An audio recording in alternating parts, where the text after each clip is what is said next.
साथियों, उन्हें आपके सम्मुख उपस्थित हूँ अपने चैनल अनिल अग्रवाल के माध्यम से अपनी और कुछ रचनाएं लेकर।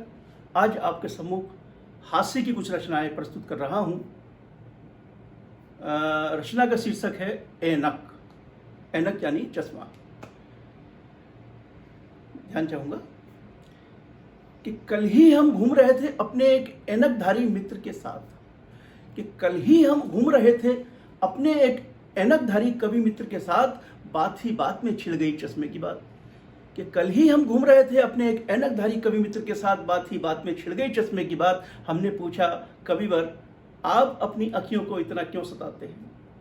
हमने पूछा, कविवर आप अपनी अखियों को इतना क्यों सताते हैं? कृपया बताएं, इतने मोटे लेंस का चश्मा काहे लगाते हैं? कि कल ही हम घूम रहे थे अपने एक ऐनकधारी कवि मित्र के साथ, बात ही बात में छिड़ गई चश्मे की बात। हमने पूछा, कविवर आप अपनी अखियों को इतना क्यों सताते हैं? कृपया बताएं, इतने मोटे लेंस का चश्मा काहे लगाते हैं?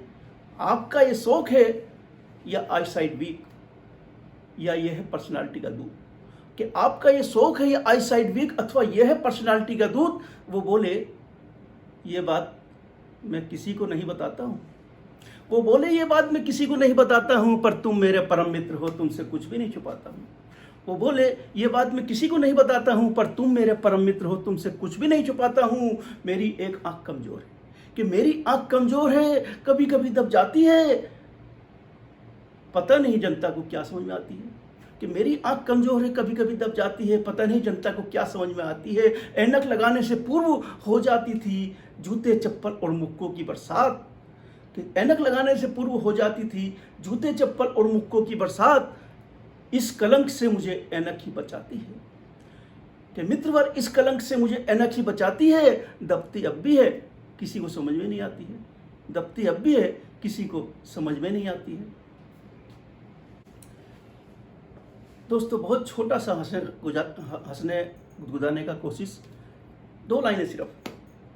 आज के माहौल पर, आज का जो पाश्चात्य संस्कृति का जो माहौल है, उसी पर 2 लाइनें सिर्फ बोल रहा हूं। कि गर्लफ्रेंड और बॉयफ्रेंड का चलन अनोखा है। कि गर्लफ्रेंड और बॉयफ्रेंड का चलन अनोखा है। दोस्ती की आड़ में मौका ही मौका है। दोस्ती की आड़ में मौका ही मौका है। धन्यवाद दोस्तों।